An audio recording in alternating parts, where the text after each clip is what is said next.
Assalamualaikum warahmatullahi wabarakatuh. Terima kasih sudah mendengarkan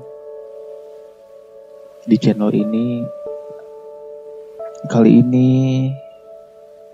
saya akan berkisah tentang sahabat Nabi yang pernah berjumpa dengan Dajjal, laknatullah alaih. Namun sebelum cerita dimulai, kisah pengantar tidur ini mohon untuk subscribe, like, mumpung Anda belum tidur. Sembari tidur, berikut ini kisah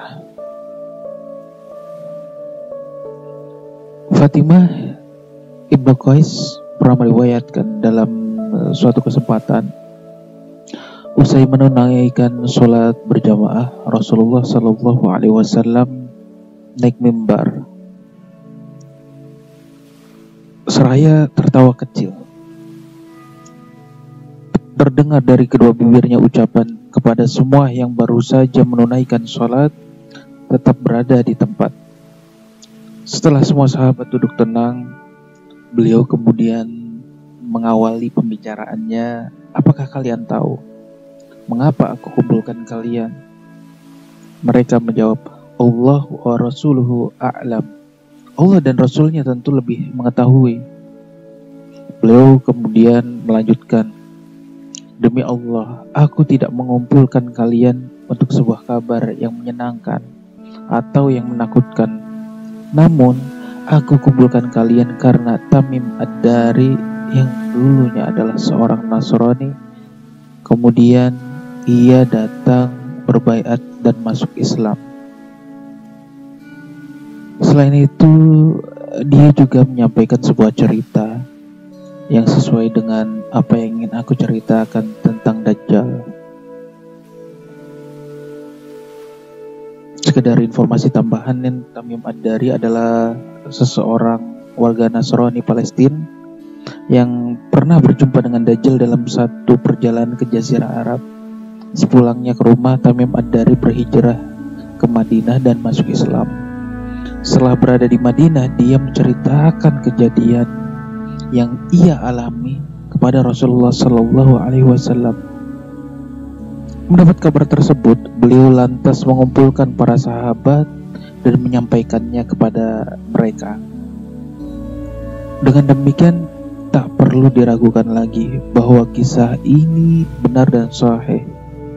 Jika tidak, tentu beliau tidak akan menyampaikan kepada para sahabatnya. Sebab Allah pun tidak ridho jika Rasulnya menyebarkan berita bohong. Di samping itu, tidak ada jelas sedikit pun bagi Tamim Ad-Dari untuk berbohong di hadapan Rasulullah Sallallahu Alaihi Wasallam. Rasulullah Sallallahu Alaihi Wasallam meneruskan kisahnya. Tamim bercerita bahwa pada suatu ketika dirinya menaiki kapal laut bersama 30 orang dari kabilah Laham dan Juzam selama 1 bulan lamanya. Mereka terombang-ambing di atas gelombang lautan sampai akhirnya mereka berlabuh di sebuah pulau yang ada di tengah lautan menjelang matahari terbenam. Mereka duduk tak jauh dari kapal. Beberapa waktu kemudian mereka masuk ke dalam pulau dan menjumpai sebuah hewan yang berbulu lebat. Saking lebat bulunya hewan tersebut, mereka tidak tahu mana kubul dan mana duburnya. Mohon maaf, mana bagian depan atau bagian belakangnya. Mereka kemudian memberanikan diri berkata kepada hewan tadi, celakalah, hewan apa engkau? Anehnya, hewan itu bisa menjawab, aku adalah Al-Jassasa. Mereka kembali bertanya, apa itu hewan Al-Jassasa? Hewan itu berkata, wahai kaum, pergilah kalian kepada seseorang laki-laki yang berada di sebuah gereja, sebab dia sangat merindukan kabar kalian.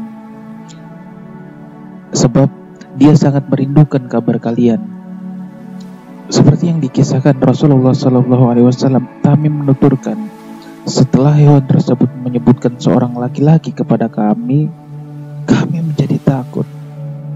Jangan-jangan hewan itu adalah setan. Meski demikian, kami penasaran dan segera pergi menuju gereja yang ditunjukkan hewan tadi. Begitu sampai gereja, ternyata benar, di dalam gereja sudah ada sosok manusia terbesar sejauh yang pernah kami lihat. Dia diikat dengan kuat, sedangkan kedua tangannya disimpan di tengkuknya. Dari kedua lutut sampai mata kakinya terikat dengan besi. Kala itu kami bertanya, "Celakalah, siapa kau?" Manusia raksasa itu menjawab, "Kalian sudah bisa mengetahui kabarku. Sekarang sampaikanlah padaku, siapa kalian?" Rombongan Tamim Ad-Dari menjawab, "Kami semua adalah orang Arab. Kami berlayar dengan sebuah kapal. Tiba-tiba kami dihadang ombak dan gelombang. Kami pun terombang-ambing selama 1 bulan. Sampai akhirnya kami berlabuh di pulaumu ini. Tiba-tiba kami berjumpa dengan seekor hewan yang lebat bulunya, dan ia meminta untuk kesini menemuimu. Sebab, tuturnya, kau begitu merindukan kabar kami, sehingga kami pun segera menemuimu." Laki-laki itu berkata, "Sekarang sampaikanlah kepada aku tentang kurma baisan," dituturkan oleh Tamim Ad-Dari. Kami balik bertanya, "Tentang apanya yang ingin kau tanyakan?" "Yang aku tanyakan kepada kalian, apakah kurma itu masih berbuah?" "Masih." "Andai kurma itu nyaris tak berbuah, sekarang sampaikanlah kepada aku tentang danau atau Baria." "Tentang apanya yang engkau ingin tanyakan?" "Apakah ia masih terisi air?" Danau itu masih banyak airnya." "Sekiranya air danau itu sudah hampir kering," ucap si laki-laki. Laki-laki itu kembali bertanya, "Sekarang kabarkanlah kepada aku tentang umur Zuhar." "Tentang apanya yang ingin kau tanyakan?" tanya mereka. "Apakah sumur itu masih ada airnya? Apakah warga sekitar masih bercocok tanam dengan air sumur tersebut?" Rombongan Tamim Ad-Dari menjawab, "Masih, bahkan airnya masih banyak dan para penduduk masih berladang dengan airnya." Laki-laki dalam gereja itu pun kembali menanyakan pertanyaan lainnya. "Lalu kabarkanlah kepadaku tentang nabi orang-orang Arab. Apa yang telah dia lakukan? Dia lahir di Makkah dan hijrah ke Madinah. Apakah nabi itu diperangi oleh orang-orang Arab?" "Betul," jawab kawan-kawan Tamim Ad-Dari. "Lalu apa yang dia lakukan terhadap orang-orang Arab?" Kawan-kawan Tamim Ad-Dari pun menggambarkan sejelas-jelasnya bahwa sang nabi telah muncul di tengah masyarakat Arab dan ditaati oleh mereka. Terdengar si laki-laki bertanya lagi, "Apakah itu sudah terjadi?" "Benar," tegas mereka. "Nabi itu lebih bagus bagi mereka jika mereka menaatinya. Karena itu, dia memberitahu kalian tentangku.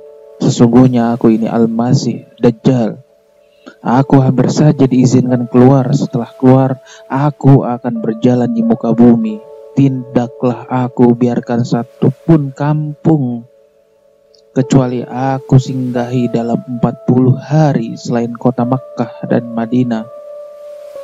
Keduanya diharamkan kepadaku.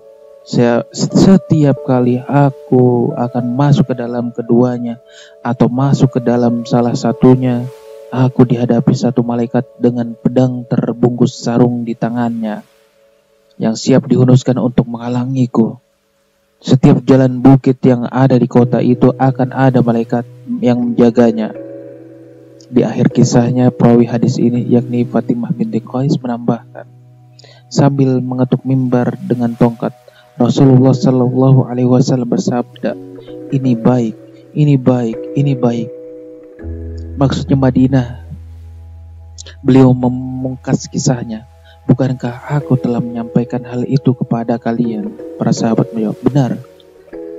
Beliau kembali bersabda, sungguh mengagumkanku cerita Tamim ini.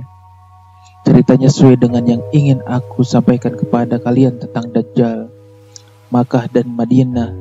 Ingatlah Dajjal itu berada di Laut Syam atau di Laut Yaman. Ia datang dari arah timur. Dari timur beliau akan mengatakan demikian sambil memberi isyarat ke arah timur. Terakhir, Fatimah binti Qais berkomentar, ini yang aku hafal dari Rasulullah SAW. Demikian kisah yang disarikan dari hadis riwayat Muslim dalam sahihnya, tepatnya dalam kitab Al-Fitan Wasyarat Al-Asa'ah bab Qisas Al-Jasasah, nomor hadis 2942. Wallahu a'lam. Wassalamualaikum warahmatullahi wabarakatuh.